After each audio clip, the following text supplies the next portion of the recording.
Hi students. Okay, நாங்க கிளாஸை start பண்ணுவோம். ஸோ இன்றைக்கு நான் மெயினாக பார்க்க போகிற விஷயங்கள் வந்து கொஞ்சம் கிராஃபிக் டிசைன் அப்படின்றதுல ஒரு இன்ட்ரடக்ஷன். ஆல்ரெடி டிசைன் ரிலேட்டடாக பார்த்திக்கும். ஸோ டிசைன் பார்க்க போனால் நிறைய விஷயங்கள் இருக்குது. பட் அதில் கிராஃபிக் டிசைன் அப்படின்னா என்ன? ஸோ இது ரிலேட்டடான ஒரு நாலேஜ் ஒன்று இருந்தா உங்களுக்கு அது சம்பந்தமான ஒரு ஐடியா ஒன்று கட்டாயமா வேணும். ஏன்னா எல்லாரும் நினைச்சு கொண்டிருக்கிற கிராஃபிக் டிசைன்ல ஜஸ்ட் ஒரு சின்ன ஒரு விஷயத்த போட்டோஷாப்லயோ இல்ல ஸ்டேட்டர்ல ஏதோ ஒன்றுல போட்டு டிசைன் பண்ணி விடுறது. அவ்வளவு ஒன்று தான் எல்லாரும் நினைச்சு கொண்டிருக்கிறதே தவிர அது ஏன் எதுக்காக செய்யற என்ன ஒரு பேசிக் ரீசன் ஒன்று முக்கியமான ஒரு ரீசன். ஸோ ஏன் எதுக்காக அதை எப்படி செய்யற எதை பேஸ் பண்ணி செய்யறன்ற விஷயங்கள் எல்லாம் உங்களுக்கு தெரிஞ்சா மட்டும்தான் உங்களுக்கு வந்து பெஸ்டான ஒரு இதா செஞ்சுட்டு போகலாம். ஸோ இன்றைக்கு ஒருத்தர் என்கிட்ட சொன்னா சார் இப்படித்தான் நான் வந்து கோர்ஸுக்கு ஜாயின் பண்ணுறதுக்கு முந்தி இப்பதான் புதுசா இன்றைக்கு தான் ஜாயின் பண்ணேன். பட் ஜாயின் பண்ற டைம் அது என்னோட டிஸ்கஸ் பண்ண டைம் சொன்னாரு. நான் நிறைய விஷயங்கள் வந்து செஞ்சு பார்த்துக்கிறேன். டிசைன் நான் செய்யறேன். எனக்கு டூல்ஸ் போட்டோஷாப்ல எல்லாம் தெரியும். நான் யூடியூப்லயும் பார்த்து பார்த்து செய்யறேன். ஆனா அதை செஞ்சு முடிஞ்சோடனே அந்த டிசைனை பார்க்கறதுக்கு எனக்கே விருப்பம் இல்லைன்ற அந்த ஸ்டூடெண்ட்டுக்கே விருப்பம் இல்லைன்னு அவர் சொல்றார். சரியா? சோ அது ஏன் சார் அது என்ன விஷயமா இருக்கும்? நான் தானே அதை டிசைன் பண்றேன். எனக்கு விருப்பமான மாதிரி டிசைன் பண்றேன். ஆனா செஞ்சு முடிஞ்சோன்னு எனக்கு அது செட் ஆகுது. சோ அப்படின்டா அதுக்கு ஒரு நான் சொன்ன உங்களுக்கு டிசைன் ரிலேட்டடான ஒரு ஒழுங்கான நாலேஜ் உங்களுக்கு இன்னும் இல்ல. ரைட்? சோ ஒழுங்கான நாலேஜ் உங்களுக்கு இருந்தாண்டா உங்களுக்கு நீங்க அதை சரியா ஃபாலோ பண்ணி ஒழுங்கா டிசைன் பண்ணி சரியா அந்த கிராஃபிக் டிசைனை என்னன்றதை நீங்க அண்டர்ஸ்டாண்ட் பண்ணி செஞ்சிருந்தால் மட்டும்தான் உங்களால ஒரு ஒழுங்கான டிசைனை பண்ணி கேளுமா இருக்கும். ஸோ டிசைன் ஃபண்டமெண்டல்ஸ் இந்த பேசிக்ல இருந்து எல்லாமே அண்டர்ஸ்டாண்ட் பண்ணி செஞ்சா மட்டும்தான் உங்களால அந்த டிசைனை ஒழுங்கா பண்ணலாம். இல்லாட்டி நீங்க பண்ணி முடிஞ்சா அது உங்களுக்கே விருப்பம் இல்லாம தான் நீக்கும். ஸோ அதுக்கப்புறம் அவர் அண்டர்ஸ்டாண்ட் பண்ணி உண்டாதோ இப்படித்தான் அப்புறம் நிறைய எக்ஸாம்பிள்ஸ் காட்டினேன். ஸோ இதுதான் விஷயம். இப்ப முக்கியமா என்னன்னா நாங்க இன்றைக்கு இந்த விஷயம் பார்க்க போறது வந்து இன்ட்ரடக்ஷன் டு கிராஃபிக் டிசைன்ல இந்த பேசிக்ஸை அண்டர்ஸ்டாண்ட் பண்றதும் அதோட இம்பார்ட்டன்ஸை அண்டர்ஸ்டாண்ட் பண்றது. ஸோ இது மிச்சம் பெரிய டைம் ஒன்று எடுக்காது. சின்ன ஒரு குறிப்பிட்ட டைம்ல நிறைய பேசலாம். எவ்வளவு வேணும்னாலும் பேசலாம். சரியா? ஆனா முக்கியமான விஷயங்கள் உங்களுக்கு தந்தா போதும் தானே. நிறைய விஷயங்களை பேசி டைம் வேஸ்ட் பண்ண தேவையில்லை. ஸோ அதனால நான் முக்கியமான விஷயங்களை மட்டும் உங்களோட ஷேர் பண்ணி கொள்றேன். சரியா? Okay, what is graphic design அப்படின்ற ஒரு கொஸ்டின் எப்பவுமே எல்லாரும் கேட்குறேன். சரியா? வாட் இஸ் கிராஃபிக் டிசைன் சொல்லி எப்பவுமே எல்லாரும் கேட்டோம்னா சிலவங்க வந்து ஓகே அந்த கிராஃபிக் டிசைன்ல இமேஜஸையும் கண்டென்ட்டையும் மிக்ஸ் பண்ணி ஒன்று டிசைன் பண்ற அப்படின்னு சொல்லி சொல்றோம். சரியா? அப்படி இல்லாம கம்ப்யூட்டரை யூஸ் பண்ணி கிராஃபிக்கலா விஷுவலா ஏதோ ஒன்று டிசைன் பண்ணி காட்டுறது அப்படின்ற logo design poster design what is graphic டிசைன்றதுக்கு லோகோ டிசைன் போஸ்டர் டிசைன் சொல்லி இந்த விஷயங்களையும் சொல்றேன். ஆனா உண்மையா சொல்ல போனா இந்த கிராஃபிக் டிசைன்னா என்ன அப்படின்றது வந்து விஷுவல் கம்யூனிகேஷன் உண்டு. அதாவது கம்யூனிகேஷன் ஏதோ ஒரு மெசேஜ எப்படியோ செல்றது. ஸோ உங்களுக்கு இப்ப ஸ்ரீலங்கால நாங்க யூஸ் பண்ற லாங்குவேஜஸ் வந்து Tamil, Sinhala and English. Right? So இந்த லாங்குவேஜஸ் மூலமா நாங்க ஏதோ ஒரு மெசேஜ் ஒன்றை கம்யூனிகேட் பண்றோம். சரியா? ஸோ இந்த லாங்குவேஜ் இருந்தா மட்டும்தான் கம்யூனிகேட் பண்ணலுமாண்டா அப்போ ஊமையானாக்கள் என்ன சரி செய்யற அவங்களால கம்யூனிகேட் பண்ணலவா? ஏலும் அவங்க எப்படி கம்யூனிகேட் பண்ற அவங்களோட ஆக்ஷன் மூலமா கம்யூனிகேட் பண்ற. சோ பேச இயலாதவங்க காது கேட்காதவங்க இவங்க கம்யூனிகேட் பண்றது கூட ஒரு விதமான லாங்குவேஜ் இருக்குது. சோ இதே போல விஷுவல் கம்யூனிகேஷன் செல்றதும் ஏதோ ஒரு மெசேஜ நாங்க விஷுவலா ஒரு டிசைன் மூலமா ஒரு இமேஜ் மூலமா ஒரு டெக்ஸ்ட் மூலமா அப்படி இல்லைன்னா ஒரு ஆடியோ வீடியோ மூலமா நாங்க கொடுக்கறது. சரியா? Visual communication. ஸோ இந்த கிராஃபிக் டிசைன் உங்களுக்கு வர இமேஜஸ் டெக்ஸ்ட் மூலமா நாங்க வந்து விஷுவலா கம்யூனிகேட் பண்றது. ஸோ ஏதோ ஒரு மெசேஜ கொடுக்கறது. இப்ப நீங்க சொல்லுங்க ஒரு மெசேஜ் ஒன்று நாங்க கொடுக்கணும்டா. அதாவது எனக்கு இப்ப பசி ஒரு சாப்பாடு வேணும். எனக்கு பசி இப்ப சாப்பாடு வேணும். சோ நீங்க இந்த மெசேஜ வந்து நீங்க ஜஸ்ட் உங்களோட லாங்குவேஜால சொல்றேன்னா எனக்கு பசிக்கிற சாப்பாடு வேணும்னு சொல்லி உங்களோட தமிழ் லாங்குவேஜில் சொல்லலாம். அப்படி சிங்கள இங்கிலீஷ்ல சொல்லலாம். பட் இதையே நீங்க வந்து ஒரு லெட்டர் மூலமா எழுதி கொடுக்குறேன்டா டெக்ஸ்ட் ஃபார்மட்ல நீங்க எழுதி கொடுக்கல எனக்கு பசி பசி இப்ப தாங்கும்னு சொல்லி. பட் அதுவே இங்க ஊம பாஷையிலண்டா அது ஒரு லாங்குவேஜ்ல பசி சாப்பாடு தாங்கன்னு சொல்லி சொல்லலாம். பட் அதே ஒரு இமேஜ் மூலமா கொடுக்குறேன்டா நீங்க கொஞ்சம் திங்க் பண்ணணும். ஒரு இமேஜ் மூலமா அவர் பசியில ஈக்குற நீங்க பசியில ஈக்குற உங்களுக்கு இப்ப சாப்பாடு வேணும் அப்படின்றத நீங்க இமேஜஸ் டெக்ஸ்ட் எல்லாத்தையும் கம்பைன் பண்ணி ஒரு மெசேஜ் ஒன்று வெளியே கொடுக்கணும். அத பார்த்த உடனே அவர் வந்து விளங்கணும். சரியா? சோ பசி லீக்கிற சாப்பாடு தாங்கோ அப்படின்றத கேட்கறதுக்கு, நீங்க இப்ப யோசிச்சுரண்டு ஓகே. பசி லீக்கிறேன்டா இப்படி பௌத்த புடிச்சுக்கொண்டு, இப்படி வாயில கைய வச்சுக்கொண்டிருமா இமேஜ் ஒண்ட போட்டு பின்னுக்கால சேடான ஒரு கஷ்டமான ஒரு ஃபீல கொண்டு வர மாரி கலர் செட் பண்ணி, முகத்த கொஞ்சம் வாடின மாதிரி வச்சுக்கொண்டு, பின்னுக்கால ஹங்ரி ஐ நீட் ஃபுட்ன்னு சொல்லியோ, இல்லாட்டி தமிழ்லயோ ஏதோ ஒன்று லாங்குவேஜ் ஒண்ணுல பின்னுக்கால டெக்ஸ்ட்ட போட்டான்டா, ஓகே. அவர் பசியில இருக்கிற ஒருத்தர் சாப்பாடு கேட்கிற ஃபீல் வந்து அந்த இமேஜ் மூலமா எங்களுக்கு காட்டலாம். அதுவே நீங்க வந்து பசியில் ஈக்கிற அப்படின்றத காட்டணுன்றதுக்கு நல்ல பெரிய பர்கர் பவுனோட கடிச்சு கொண்டிருக்கிற மாரி போட்டான்டா, அவர் பசியில் ஈக்குறன்றது ஓகே விளங்கும். ஆனா அவர்ட்ட அந்த ஃபீலிங்ஸ் விளங்காது. அப்டியே ஹேப்பியா தின்று கொண்டீர். அவர்ட்ட பசியில் இல்ல. அவர்ட்ட கையில இப்ப சாப்பாடு இல்ல. பசிய போக்கிக் கொண்டீர்ன்ற ஃபீல் தான் வருமே தவிர, அவர் பசியில்ன்றது விளங்காது. சோ நல்லா விளங்கிக்கோங்க. இன்னத்துல நல்லா விளங்கிக்கோங்க நீங்க. ஒரு விஷுவல் கம்யூனிகேஷன் சொல்றது கட்டாயமா அந்த இமேஜஸ் டெக்ஸ்ட் மூலமா ஒரு மெசேஜ கன்வே பண்றதா இருக்கணும். டெக்ஸ்ட்டோ, இமேஜஸோ, லேஅவுட் மூலமாவோ ஒரு மெசேஜ கன்வே பண்றது. சோ அதுதான் கிராபிக் டிசைனே தவிர, Photoshopஐயும், இல்லஸ்ட்ரேட்டரையும், InDesignஐயும் படிச்சவங்க கிராபிக் டிசைனர்ஸ் இல்ல. சோ இதன் மூலமா நீங்க ஒரு மெசேஜ் எப்படி கன்வே பண்ற, எப்படி கம்யூனிகேட் பண்றன்றது தான் விஷயம் இருக்குது. இப்ப உங்களுக்கு தமிழ் லாங்குவேஜ் நல்லா இயலும். சரியா? இப்ப உங்களுக்கு ஏதோ ஒரு முக்கியமான ஒரு விஷயத்த ஈஸியா, ஷார்ட்டா உங்களோட வாயால நீங்க சொல்றது ஒரு பெரிய கிரவுடுக்கு முன்னுக்கு மைக்ல போயிட்டு சொல்லணும்னா, நீங்க பயப்படணும். உங்களுக்கு சரியா பேசி படாது. ஒழுங்கா வராது. ஏன்னா உங்களுக்கு லாங்குவேஜ் தெரியும். ஆனா கம்யூனிகேஷன் ஸ்கில் இல்ல. ரைட்? பிரசன்டேஷன் அந்த கம்யூனிகேட் பண்ற ஸ்கில் ஒண்டி இல்ல. சோ டிசைனிங்ல கம்யூனிகேஷன் ஸ்கில் வந்து கிரியேட்டிவிட்டியா தான் நீக்குது. கிரியேட்டிவிட்டி பேஸ் பண்ணி தான் இந்த கம்யூனிகேஷன் ஸ்கில் லீக்குதே தவிர, நீங்க டூல்ஸ் படிச்சேன். அதாவது உங்களுக்கு லாங்குவேஜ் தெரிஞ்சேன்னு சொல்லி கம்யூனிகேட் பண்ண இயலாது. உங்களுக்கு இப்ப ஒருத்தரோட அந்த காது கேட்காதால் பேச இயலாத ஆட்களோட நீங்க கம்யூனிகேட் பண்றேன்னா, அவங்களுக்குன்னு ஒரு லாங்குவேஜ் ஒன்று இருக்குதானே. இப்படித்தான் பேசணும் அப்படின்ட்டு. சரியா? சோ அந்த ஸ்கில் உங்களுக்கு இருக்கணும். ரைட்? எப்படி அவங்களோட தாக்குற, அவங்கள அண்டர்ஸ்டாண்ட் பண்ண வச்சுறன்றது.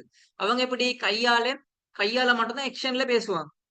சரியா? பட் உங்களுக்கு கை 2 இருக்குதுன்னு சொல்லி உங்களால பேச இயலுமா? இயலா. உங்களுக்கு அந்த ஸ்கில் இருக்கணும். சோ அதே போல தான் உங்களுக்கு டூல்ஸ் தெரிஞ்சது போதா, இந்த communication skill, designing, visual communication skill இருந்தா மட்டும் தான் உங்களால ஒரு டிசைனரா ஆகலாம். ஒரு டிசைன பண்ணலாம். சோ இந்த டிசைன்றது வந்து லோகோஸ்ல, போஸ்டர்ஸ்ல சரியா விஷுவல் கம்யூனிகேஷன் வந்து லோகோ மூலமா, போஸ்டர் மூலமா, பேக்கேஜிங் டிசைன் மூலமா, எட்ஸ் மூலமா, ஆப் டிசைன்ஸ் மூலமா, வெப்சைட்ஸ் மூலமா நாங்க வந்து கன்வே பண்ணிக்கொள்றோம். சரி எங்கட கம்யூனிகேஷன, விஷுவல் கம்யூனிகேஷன் இதன் மூலமா கன்வே பண்ணிக்கொள்ளலாம். சோ இதுதான் கிராபிக் டிசைன். சோ நல்லா விளங்கிக்கோங்க. இதுதான் கிராபிக் டிசைன். சரியா? சோ இப்ப நாங்க அடுத்த விஷயத்த பார்ப்போம். இந்த டிசைன்ட பர்ப்பஸ் அதாவது இந்த டிசைன் நான் ஆல்ரெடி சொன்னதுதான். இந்த டிசைன்ட பர்ப்பஸ். ஒரு மெசேஜ கம்யூனிகேட் பண்றதுக்கு. இது ஒரு மெசேஜ்ன்னு நாங்க விஷுவலா செல்லணும் தானே. சோ அதுக்காகத்தான் நாங்க இந்த அதாவது இந்த டிசைன்றது மெயினா தேவைப்படுற. அதாவது ஒரு பெரிய கம்பெனி ஒன்றுட இப்ப அதாவது பர்கர் கிங். பர்கர் கிங்ன்றது வந்து எங்களுக்கு ஈஸியா ஞாபகம் வச்சுக்கொள்ள இயலுமான இந்த அது அவங்க லோகோ மூலமா அத வந்து காட்டிக்கிற, ஐடென்டிஃபை பண்ணிக்கிற. சோ அதனால ஈஸியா எங்களுக்கு ஞாபகம் வச்சுக்கொள்ளலாம். ரைட். சோ அதே போல ஒரு விஷயத்த இன்ஃபார்ம் பண்றதுக்கு, ஒரு மெசேஜ் வந்து செல்றதுக்கு, இன்ஸ்பயர் பண்றதுக்கு. சரியா? இது எல்லாத்துக்கும் வந்து இந்த கிராபிக் டிசைன்றது வந்து இப்ப யூஸ் பண்ணப்படுது. சரியா? விஷுவல் ப்ராப்ளம்ஸ வந்து சால்வ் பண்ணும். விஷுவல் ப்ராப்ளம்னா என்ன? இப்ப உங்களுக்கு ஒரு ப்ராப்ளம்டா, விஷுவல் ப்ராப்ளம் நான் உங்களுக்கு எக்ஸாம்பிள் வந்து காட்டுறேன். இப்ப நீங்க வந்து ஒரு பிசினஸ் ஒண்ணு செஞ்சு கொண்டு இருக்கிற. அதாவது ஃபுட் பிசினஸ் உண்டு. ஏதோ இந்த ஹோம் மேட் ஃபுட் அப்படின்னு வைங்களேன். ஹோம் மேட் ஃபுட்ட வந்து இப்ப நீங்க வந்து வீட்ல செய்றீங்க. வீட்ல செஞ்சு அத சேல் பண்றதுக்கு, விக்கிறதுக்கு வந்து உங்களோட ஊட்ட சுத்திட்டாக்கள்ட்ட செல்ற. நீங்க ஒரு நாளைக்கு 50 புரொடக்ட்ஸ வந்து நீங்க உற்பத்தி செஞ்சா, புரொடியூஸ் பண்ணா, சோ அத நீங்க செல் பண்ணலாம். ஊட்ட சுத்தி 50 பேர் இருண்டா, அந்த ஏரியாக்குள்ளுக்கு நீங்க தெரிய வச்சிருந்தா ஓகே. சோ அது இல்லாம இன்னும் நீங்க வெளியோக்கே கொண்டு போகணும்டா, உங்களுக்கு வந்து உங்களோட சேல்ஸ கூட்டணும். சேல்ஸ கூட்டுறதுன்றது உங்களோட ப்ராப்ளம். சோ இந்த சேல்ஸ கூட்டுறதுக்கு சோசியல் மீடியால வந்து ஷேர் பண்ணலாம் உங்களுக்கு. சரியா? சோ சோசியல் மீடியால ஷேர் பண்றேன்டா, சும்மா நான் ஃபுட் செய்றேன் அப்படின்னு சொல்லி போடாம, உங்களோட ஃபுட்ஸ போட்டோ எடுத்து அத அழகா ஒரு டிசைனா பண்ணி போட்டான்டா, அயிட்ல வந்து உங்களோட புராடக்ட்ஸ் வந்து ஆ செல் ஆகும். சரியா? வித்துப்படும். சோ நெறைய ஆன்லைன் ஆர்டர்ஸ் டெலிவரி பண்ற மாதிரியான பெரிய பெரிய ஆர்டர்ஸ் எல்லாம் வரலாம். சோ உங்களோட மெயின் ப்ராப்ளம் என்ன? உங்களோட பிசினஸ மார்க்கெட் பண்ணி அ அந்த புராடக்ட்ஸ வந்து விக்கணும் அப்படின்றது தானே ப்ராப்ளம். சோ அத சால்வ் பண்றதுக்காக வேண்டி நீங்க விஷுவலா இந்த ப்ராப்ளத்த சால்வ் பண்ணிக்கிறீங்க. சரியா? ஸோ அதே போல இந்த விஷுவல் ப்ராப்ளம்ஸ் அதாவது விஷுவலா நீங்க ஏதாவது ஒரு மெசேஜ் கொடுக்கறதுக்கு டிசைன் மூலமா நீங்க வந்து சால்வ் பண்ணி செய்யற. ஸோ அதான் விஷுவல் ப்ராப்ளம் சால்வ் பண்றன்ற சொல்றது. ரைட். ஸோ அதே போல இந்த டிசைன் வந்து எங்கெங்கெல்லாம் மீக்குன்னு நான் ஆல்ரெடி சொன்னேன். Brand logos. சரியா? லோகோஸ்ல பார்க்கலாம், சோஷியல் மீடியா போஸ்ட்ல பார்க்கலாம். அதுல எல்லாம் இந்த டிசைன் கிராஃபிக் டிசைன்றது இருக்குது. வெப்சைட் ஹோம் பேஜஸ் ஆயிக்கலாம், ஆப்ஸ் ஆயிக்கலாம். இது எல்லாத்துலயும் கிராஃபிக் டிசைன் இருக்குது. சரியா? போஸ்டர்ஸ் அண்ட் ஃபிளையர்ஸ்ல வந்து கிராஃபிக் டிசைன் ஒரு பார்ட் ஒன்று இருக்குது. புக் கவர்ஸ் டிசைன் பண்ணிப்பாங்க. ப்ராடக்ட்ஸ்ல பேக்கேஜஸ் டிசைன் பண்ணிப்பாங்க. அதாவது நீங்க ஒரு சூப்பர் மார்க்கெட்ல போய்த்தா அழிக்கிற எந்த ஒரு ப்ராடக்ட் ஃபுட் ப்ராடக்ட் எடுத்தாலும் அதுல ஒரு ஏதோ ஒரு டிசைன் நீக்கும். அட்ராக்ட் பண்ற மாதிரியான டிசைன் நீக்கும். அதன் மூலமா அந்த பிசினஸ் வந்து டெவலப் ஆகும். அந்த டிசைன் மூலமா. சரியா? எங்க பார்த்தாலுமே எந்த ஷாப்புக்கு முன்னுக்குமே பேனர்ஸ் இருக்குது. சோ எந்த ஒரு பிராண்டுக்குமே டி-ஷர்ட்ஸ் டிசைன் பண்ணி வச்சு கொள்வாங்க. மெனு கார்டு இப்படின்னு பாக்குற எல்லா இடத்துலயுமே டிசைன் இருக்குது. சோ நீங்க ஒரு டிசைனர், கிரியேட்டிவ் டிசைனர் ஆகினாண்டா உங்களுக்கு எப்பவுமே எனி டைம் எந்த டைம்லயுமே உங்களுக்கு வேலை ஈக்கும். எந்த டைம்லயுமே வேலை ஈக்கும். இப்ப பெரிய பெரிய பிராண்ட்ஸ் எல்லாம் பாருங்க. சும்மா இப்ப பிஸா ஹட்ன்னு வைங்களேன். சோ ஒவ்வொரு ஏரியால ஒவ்வொரு பிராண்ட்ஸ் இருக்குது. சோ அவங்கட்ட முன்னுக்கு இருக்கிற பேனரை கிழமைக்கு ஒருக்கா மாத்துறது. கிழமைக்கு ஒருக்கா அவங்களோட பிராண்ட்ஸ் மாத்துறது. சோ கிழமைக்கு நிறைய ப்ரொமோஷன்ஸ் நடக்குது. சோ இது எல்லாத்துக்குமே ஜஸ்ட் அந்த பிரான்ச்சுக்கு ஒரு டிசைனிங் டீம் ஒட்டிக்குது, மார்க்கெட்டிங் டீம் ஒட்டிக்குது. அப்படி ஒவ்வொரு இடத்துலயுமே இருக்குது தானே. சோ அதே போல ஒவ்வொரு எல்லா இடத்துலயுமே அவங்களோட ஷாப்ஸ் இருக்குது. இப்ப டிஜிட்டல் பிளாட்ஃபார்ம்ல தான் அவங்களோட பிசினஸே நடந்து போகுது. இப்ப ஃபுல் எக்கானமியுமே டிஜிட்டலா தான் மாறிட்டு வருது. சரியா? சோ அதனால டிஜிட்டல் பிளாட்ஃபார்ம்ல பிசினஸ் நடக்குறன்னா அந்த பிசினஸ் அட்வர்டைஸ் பண்ணணும்னா டிசைனிங் கட்டாயமா தேவை. ரைட். ஓகே. அப்ப அடுத்த விஷயம். இந்த டிசைன் வந்து எங்கிருந்து வந்துச்சு அப்படின்னு அவளுக்கு நார்மல் ஒரு ஐடியா ஒன்று சொல்றேன். இந்த டிசைன் சொல்றது வந்து எல்லாரும் நினைச்சு கொண்டிருக்கிற இந்த கம்ப்யூட்டர்ஸ் எல்லாம் அந்த டைம் மட்டும் தான் வந்துச்சு. பட் அப்படி இல்ல. குகை ஓவியங்கள் தானே நீங்க ஹிஸ்டரியில படிச்சீங்க. குகை ஓவியங்கள் இருந்து டிசைன் இருக்குது. சரியா? அவங்க ஏதோ ஒரு மெசேஜ் இப்ப டிசைன் சரியா? ஆர்ட்டுக்கும் டிசைனுக்கும் வித்தியாசம் ஆல்ரெடி பார்த்திப்போம் நாங்க. ஆர்ட் அண்ட் டிசைன்னா என்ன ஜஸ்ட் பார்த்து ரசிக்கலாம். ஆனா அதுல ஒரு மெசேஜ் வராது வெளியே. ஆனா அதுவே ஒரு டிசைன்ல வந்து மெசேஜ் வந்து வெளியே வரும். அப்ப குகை ஓவியங்கள் என்ன செஞ்சாங்க? இந்த டிசைனை வந்து யூஸ் பண்ணாங்க. சரியா? சோ எப்படி ஒரு எக்ஸாம்பிள் உண்டு. சரியா? அதாவது ஒரு மன்னர் இந்த சோ மன்னருக்கு பயிலா இப்படி இப்படி அவங்க வரைஞ்சிப்பாங்க. சரியா? கிரௌனோட வரைஞ்சி ஒரு மன்னர் இருந்தபடி சோ இந்த மன்னரை அங்கினத்துல இந்த ஏதோ அடிமைகள் வைங்களேன். சோ அதுக்கு இப்படி ஒரு மார்க்க போட்டு இந்த அடிமைகள் வந்து கொண்ட அப்படின்றதுக்கு ஒரு ஆயுதம் ஒன்று இப்படி வரைஞ்சு இப்படி இதாக்கிப்பாங்க. சரியா? இப்ப இத மெசேஜ் வந்து சில லாங்குவேஜஸ் சில கோடுகள் மூலமா காட்டிக்கிறதுகள். சரியா? சோ இப்படி மெசேஜ் ஒன்று வந்திக்கும். சோ அதே போல சோ இவர் ராஜாக்கு பின்னால வந்து நிறைய மிருகங்கள் மூலமான படைகள் தான் இருந்த அப்படின்னு சொல்லி ஒரு மிருகம் ஒன்று 4 காலை வச்சு இதாக்கி. சோ இப்படி சிம்பிளா குகை ஓவியங்கள் இருந்துச்சு ஒரு மெசேஜ் ஒன்றை வந்து கொடுத்திக்கும் அந்த டிசைன் மூலமா. சரியா? சோ நீங்க நிறைய பார்த்திருப்பீங்க. இதுக்கு முந்தி வந்த அந்த எகிப்திய காலங்கள்ல ஆயிக்கலாம். சோ ஸ்ரீலங்காலே இருக்குது. ரைட். சோ இப்படி நிறைய இருந்திருக்குது. சரியா? சோ இப்படி குகை ஓவியங்கள்ட அந்த காலத்துல இருந்தே கற்காலத்துல இருந்தே கொஞ்சமா டெவலப் ஆயிட்டு வந்தீங்க. சோ அதுக்கு பிறகு அந்த கைத்தொழில் புரட்சி காலம் இருக்குது இல்லையா? சோ இந்த கைத்தொழில் புரட்சி காலம் நீங்க வந்து கேள்விப்பட்டீங்க. நான் இதுல ஹிஸ்டரி படிச்சு தரல. ஜஸ்ட் டிசைன்ல ரிலேட்டடா தான் பேசுறேன். கைத்தொழில் புரட்சி காலத்துல வந்து திடீர்னு பிசினஸ் ஆயிக்கலாம் மத்து இது எல்லாமே டெவலப் ஆயிடுச்சு. சோ காம்படிஷன் கூடிச்சு. சோ காம்படிஷன் கூட்டினோடனே இவங்க அவங்கள பார்க்க நாங்க நல்லம். இவங்கள பார்க்க இவங்க நல்லம்னு சொல்லி சும்மா வாயாலே சொல்லிக் கொண்டிருந்தத தவிர, ஏதோ முன்னுக்கால ஒரு போர்டு ஒன்றை வரைஞ்சோ, எழுத்துக்கள் மூலமா எழுதியோ அத வந்து சென்னாங்க வெளிய. சரியா? ஒரு மெசேஜ் ஒண்ணு வெளிய குடுத்தாங்க. சோ இதுவும் ஒரு அட்வர்டைசிங் மெத்தட்ல போயிடுச்சு. சோ அதுக்கு பிறகு தான் கொஞ்சமா அந்த டைப்பிங், பிரிண்டிங் இந்த மாதிரியான மெஷின்ஸ் வார டைம்ல கொஞ்சமா பிளாக் அண்ட் ஒயிட்ல டிசைன்ஸ் சைக்கலாம் டைப்போகிராஃபி டெக்ஸ்ட் மட்டும் ஷேப் மட்டும் வச்சு டிசைன்ஸ் வந்துச்சு. சோ இப்படி கொஞ்சமா டெவலப் ஆயிட்டு வந்துச்சு. சரியா? சோ அதுக்கு பிறகு தான் இந்த டிஜிட்டல் ஈரால வந்து போட்டோஷாப், கம்ப்யூட்டர்ஸ் டெவலப் ஆயிடுச்சு. சரியா? சோ இப்படி எல்லாம் கொஞ்சமா டெவலப் ஆயிட்டு வந்து. சோ இது பேசிக்கான ஒரு ஐடியா. சோ நீங்க என்ன செய்யுங்கண்டா கொஞ்சம் ரிசர்ச் பண்ணுங்க. இந்த ஏர்லி டிசைன்ஸ் வந்து எப்படி இருந்துச்சு? இப்ப இருக்கிற டிசைன்ஸ் எப்படி இருந்துச்சு? இந்த இண்டஸ்ட்ரியல் ரெவல்யூஷன் மூலமா எப்படி எல்லாம் டெவலப் ஆயிடுச்சுட்டு கொஞ்சம் ரிசர்ச் பண்ணுங்க. சரியா? ரிசர்ச் பண்ணி எனக்கு ஒரு இது உண்டு. எங்கட குரூப்ல நீங்க போட்டாலும் டாக்குமெண்ட் ஒன்று நீங்க போட்டா சரி. குகை ஓவியங்கள்ல வந்து ஒரு மெசேஜ் ஒன்றை கன்வே பண்ற மாதிரி எப்படியான இமேஜஸ் இருந்துச்சு? கூகுள்ல சர்ச் பண்ணாலும் சரி எப்படி சரி. அந்த இமேஜஸ போடுங்க. பிரிண்டிங் பிரஸ் எல்லாம் வந்து வந்த காலத்துல எப்படியான பெஸ்ட் காலத்துல எப்படி எல்லாம் அவங்க பிரிண்ட் பண்ணாங்க. சோ அது ரிலேட்டடா நீங்க வந்து ரிசர்ச் பண்ணி போடுங்க. சரியா? அதே இமேஜ் எடிட் பண்ணி போடணும். இண்டஸ்ட்ரியல் ரெவல்யூஷன் கைத்தொழில் புரட்சி காலத்துல அட்வர்டைசிங் வந்து எந்த மெத்தட்ல நடந்துச்சு, எந்த மாதிரியான டிசைன்ஸ் இருந்துச்சுன்றத ரிசர்ச் பண்ணி போடுவோம்.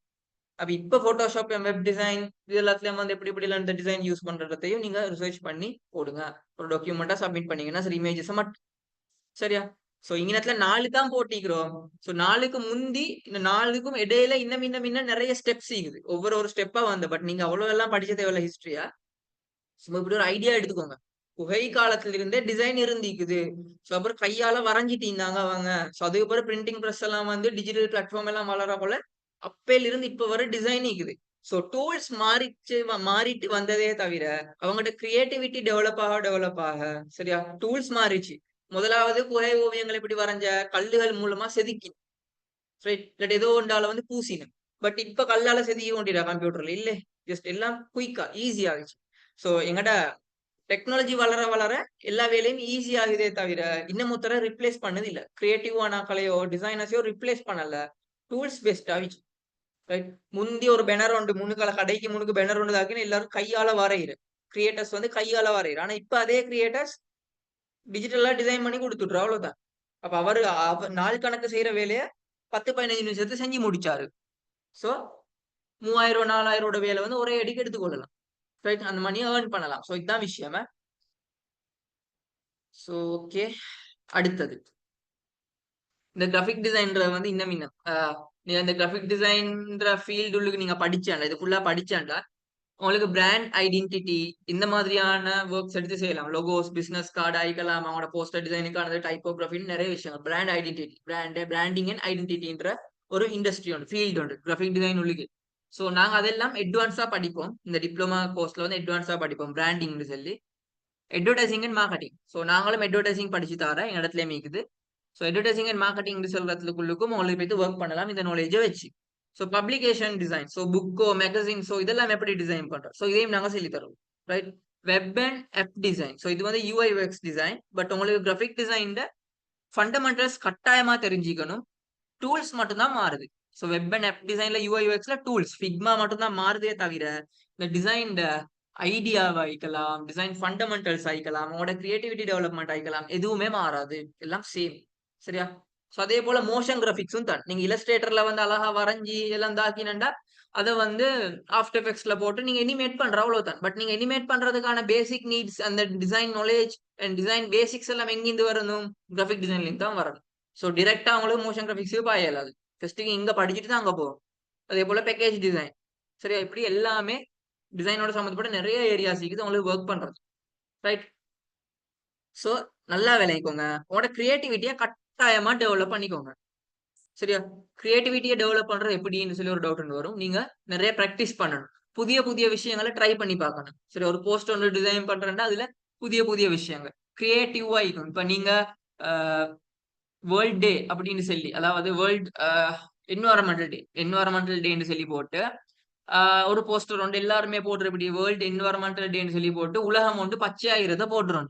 பட் நீங்க கொஞ்சம் கிரியேட்டிவா திங்க் பண்ற உங்களோட மெயின் டவுன் தானே உங்களோட டவுனை நீங்க போட்டோ ஒன்று எடுத்து அந்த டவுன் எப்படி இருக்கும் சிட்டிஸால நிறைஞ்சு தானே இருக்கும். ஸோ அதுல வந்து நிறைய பிளான்ஸ் இருக்கிற மாதிரி இப்படி எல்லாம் நீங்க கிரியேட்டிவா திங்க் பண்ணி மெனிபுலேட் பண்ணி அதை போஸ்டர் லான்ச் பண்ணா உங்களோட ஏரியாக்குள்ளுக்கிறாக்கள் வந்து அப்படியே கிரியேட்டிவ் ஆகிக்குது இப்படி இந்த எங்கள்ட்ட டவுன் எப்படி இருக்கும் அழகாயிருக்கும் சும்மா குப்பைகள் இல்லாம அழகாயிருக்கும் அப்படின்னு சொல்லி ஒரு ஃபீல் வந்து வரும். எல்லாரும் வேர்ல்ட தான் போடுற நீங்க உங்களோட ஹோம் டவுனை போட்டீங்க. ஸோ அதுதான் கிரியேட்டிவிட்டி விளைஞ்சா அதுதான் கிரியேட்டிவிட்டி.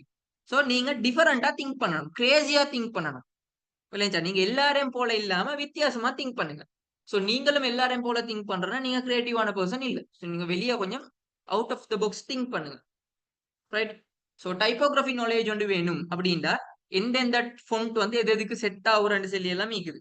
சரி டைப்போகிராஃபி நாங்கள் டைப்போகிராஃபின்னு சொல்லி அட்வான்ஸ் விஷயம் முடியும் அதை நாங்கள் பார்ப்போம் டைப்போகிராஃபி. ஸோ அது உங்களுக்கு கட்டாயமா தேவை. டைப்போகிராஃபின்னா ஃபொண்ட்ஸ் எந்த ஃபொண்ட் எந்த மாதிரியான ஃபீலை தருது. சரியா? சும்மா அழகான கர்சிவ் ஃபொண்ட் எல்லாம் உங்களுக்கு ஒரு ஃபீலை தரும். சும்மா பாக்ஸ் ஃபொண்ட் எல்லாம் ஒரு ஃபீலை தரும். சரியா? பிளட் வடிகிற மாதிரி ஃபொண்ட் எல்லாம் ஒரு ஃபீலை தரும். இப்படி ஒவ்வொரு ஃபொண்ட்டும் ஒவ்வொரு ஃபீலை தருது. அதாவது டெக்னாலஜி கம்பெனி உண்டு. சரியா? எம்டெக்னு நான் சொல்றேன் சும்மா எக்ஸாம்பிளுக்கு எம்டெக்னு சொல்லி ஒரு கம்பெனி ஒன்று வைங்களேன். ஸோ அந்த கம்பெனிக்கு இப்படி எம்எல் அப்படி அழகா அப்படி வளைச்சு வளைச்சு போட்டு சரியா எம்டெக்ல இப்படி சுத்தி சுத்தி எல்லாம் போட்டு இப்படி போட்டாங்க. இது வந்து என்னன்னு சொன்னா அவங்கட கம்ப்யூட்டர் ஷாப் உண்டு. ஸோ கம்ப்யூட்டர் ஷாப்புக்கு வந்து இப்படி எல்லாம் போட்டான்னு சொன்னா எம்டெக் இந்த ஃபொண்ட் வந்து அந்த கம்ப்யூட்டர் ஷாப்புக்கு செட் ஆகாது. டெக்னாலஜி ஃபீல்டுக்கு செட் ஆகாது. ஸோ அதுவே அவங்களுக்கு வந்து இப்படி நார்மல் ஃபொண்ட் ஒன்று இப்படி போட்டு கீழே பாக்ஸா வந்து ரைட். ஸோ இப்படி எம்டெக்னு சொல்லி இதுல வரைகிறது கஷ்டமேக்கி ஜஸ்ட் மவுஸால தான் வரைகிறேன் நான். எம்டெக்னு சொல்லி இப்படி போட்டான்னா அது அந்த டெக்னாலஜி ஃபீல தருது. ஸோ அதுக்கு ஏற்ற மாதிரியான டைப்போகிராஃபி நாலேஜ் உங்களுக்கு கட்டாயமா தேவை. ஸோ அதே போல கலர் தியரி அண்டர்ஸ்டாண்டிங். கலர் தியரின்னு சொல்றதும் உங்களுக்கு தேவை. அப்படின்னா எந்த கலர் எந்த ஃபீலை கொண்டு வருது, இந்த கலருக்கு எந்த கலர் மெச் ஆகுது சரியா. ஸோ பேக்ரவுண்ட் பிளாக்கு மேல ப்ரௌன் கலர்ல ஃபோன் போட்டா செட் ஆகாது. ஸோ அதுக்கு என்ன கலர் ஹைலைட்டா விளங்குறது போடலாம், எந்த மீனிங் வர்றதுக்கு போடலாம், எந்த ஃபீலை கொண்டு வரலாம்னு சொல்லி 2 கலர் யூஸ் பண்றேன்டா எப்படி, 3 கலர் யூஸ் பண்றேன்னா எப்படி நாங்க மெஷ் பண்ணலாம், இந்த நாலேஜ் எல்லாம் உங்களுக்கு தேவை. ஸோ கலர் தியரியில நாங்க அதெல்லாம் படிப்போம் சரியா. கலர் தியரின்னு பெரிய பாட்டம் இருக்கு, அதை நாங்க படிப்போம். So lay out and compositions, images எங்க பிளேஸ் பண்ணலாம், எங்க டெக்ஸ்ட் எங்கத்துல பிளேஸ் பண்ணலாம், எந்த மாதிரியான அரேஞ்ச்மெண்ட் செய்யலாம்னு சொல்லி நிறைய விஷயங்கள் இருக்குது இந்த லே அவுட் அண்ட் கம்போசிஷன்ஸ். இது ரிலேட்டடான நாலேஜ் உங்களுக்கு கட்டாயமா தேவை. ஸோ அதையும் நாங்க சொல்லி தருவோம். அதுக்கு பிறகுதான் இதெல்லாம் தெரிஞ்சதுக்கு பிறகுதான் சாஃப்ட்வேர் ஸ்கில், போட்டோஷாப்பும் illustrator, InDesign, Canva, Corel draw இப்படி நிறைய இருக்குது சரியா. எஃபினிட்டி, பிகாசோ, ரைட், ஜிம் இப்படின்னு 1008 சாஃப்ட்வேர்ஸ் இருக்குது சரியா. ஆனா சாஃப்ட்வேர்ஸ்ல அட்வான்ஸா நிறைய ஃபீச்சர்ஸ் இருக்கிறது வந்து போட்டோஷாப்பும் இல்லஸ்ட்ரேட்டரும் இன்டிசைனும். அதனால தான் நாங்க அதை படிச்சு தரோம். ஆனா நீங்க அதை படிச்சான்னு சொல்லி நீங்க ஒரு டிசைனர் இல்ல மேலிக்கிறனாலையும் படிச்சாட்டி கிரியேட்டிவிட்டி, டிசைன் ஃபண்டமெண்டல்ஸ் சரியா. ஸோ அதே போல அந்த டிசைன் எலிமெண்ட்ஸ் ரிலேட்டடான நாலேஜ் இதெல்லாம் இல்லாம இந்த டூல்ஸ் மட்டும் தெரிஞ்சிருந்து எந்த ஒரு யூஸும் இல்லை. அதே போல கம்யூனிகேஷன் ஸ்கில் ஒன்று உங்களுக்கு இருக்கணும், ஒரு இமேஜ் மூலம் எப்படி ஆகுறேன்னு சொல்லி. ஸோ இந்த மாதிரியான ஸ்கில்ஸ் எல்லாம் உங்களுக்கு கட்டாயமா தேவைன்னு நான் சொல்ல வாரேன் ரைட். ஸோ இது ரிலேட்டடா ரிசர்ச் பண்ணி டெவலப் பண்ணிக்கோங்க. பட் நாங்கள் சொல்லி தருவோம், சொல்லி தராம இல்லை, டெவலப் பண்ணிக்கோங்க. ஸோ உங்களுக்கான ஒரு ஆக்டிவிட்டி ஒன்று இருக்குது என்னன்னா, இப்போ நீங்க கொஞ்சம் கிளாஸ் முடிஞ்சு நீங்க நிறைய போஸ்டர்ஸ் ரிசர்ச் பண்ணி பாருங்க.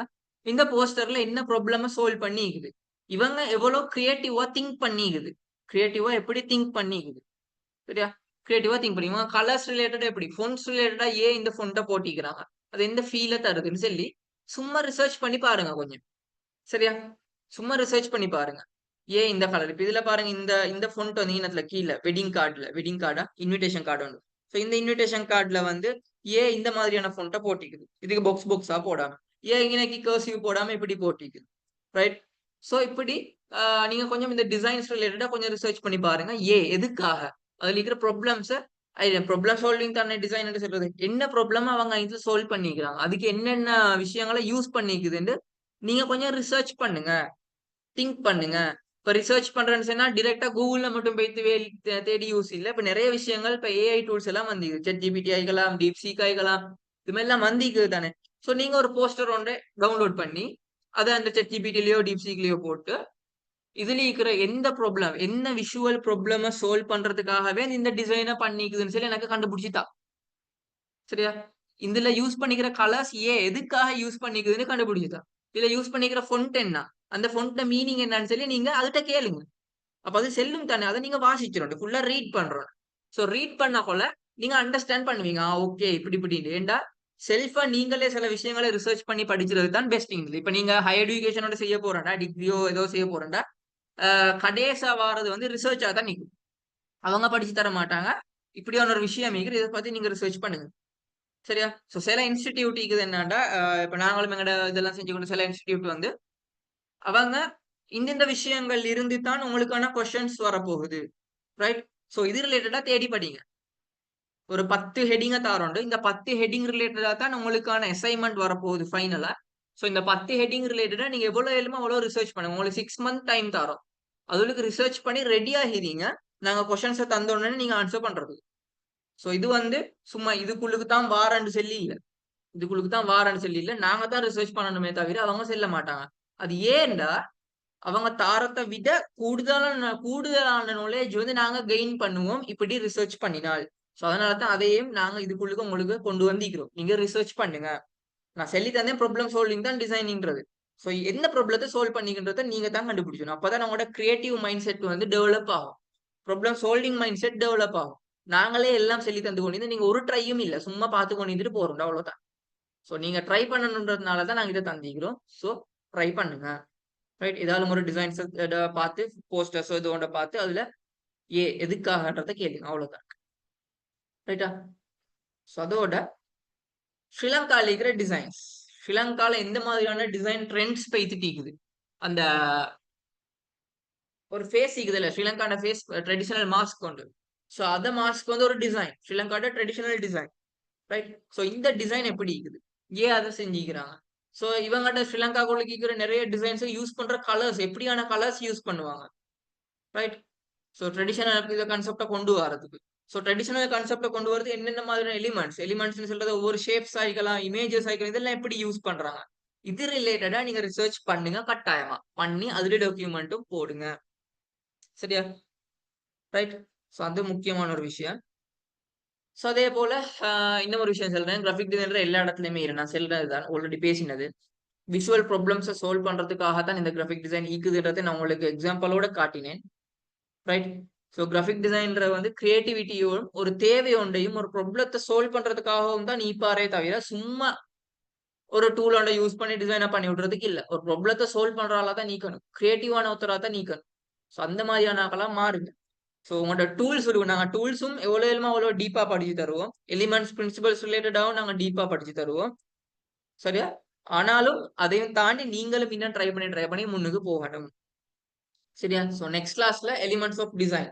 சோ லைன்னா என்ன, கலர்ஸ்னா என்ன, ஷேப்ஸ்னா எப்படி இருக்குது, சோ இது ரிலேட்டடா டெக்ஸ்சர்ஸ்னா என்ன, அண்ட் ஃபார்ம்ஸ் இது மாதிரி நிறைய விஷயங்கள் படிச்சிட்டு இருக்கிறோம்.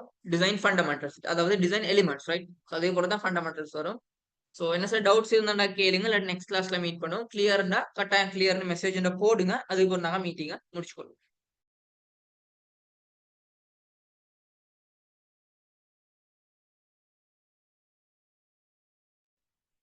000231 உங்களுக்கு கிளியர்னா நான் கிளியர்னு மெசேஜ் போடுங்க. கிளாஸை முடிச்சு கொள்ளையில செட்ல போடுங்க.